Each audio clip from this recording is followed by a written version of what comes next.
I happen to be blessed. I'm a professor at Houston Baptist University, but I have two children. One teaches Latin at a classical Christian school. The other teaches music at a classical charter school, which means it's public and ultimately a secular school.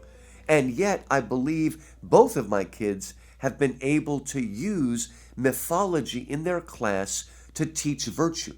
Whether they're teaching at a specifically Christian school or whether they're speaking at a public school, when we look at the story, say, of Daedalus and Icarus, of the boy who flew too close to the sun and died because he didn't listen to his father's advice, I do believe mythology is a way of going directly to our questions about how then shall I live?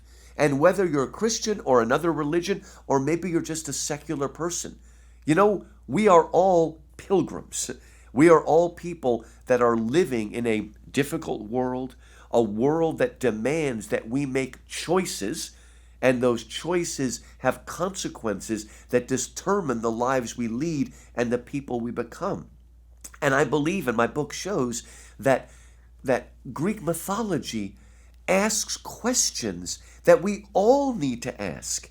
And not all people will find the full answer in Christ, but many people will seek, because the Greek myth asks them questions like, who am I? What am I? Why am I here? What is my purpose? What is the goal of life? What does it mean to live a virtuous life? How can I avoid making a shambles of my life? And so I live in Houston, and I speak often at the Museum of Fine Arts, which is a very secular, even a very liberal venue, but they bring me out to speak. And I can speak about Christianity, but the approach I take, and taken part of the book, is not just like a theological, doctrinal one, but it's an approach that asks the big questions in life. And all of us have to wrestle with those questions.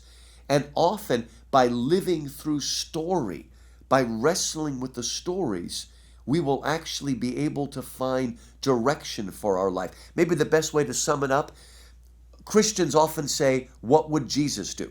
And I teach at a Christian school, and I ask that question. But I believe we can also ask the question, what would Oedipus do? What would Antigone do? What would Achilles do? What would Hercules do?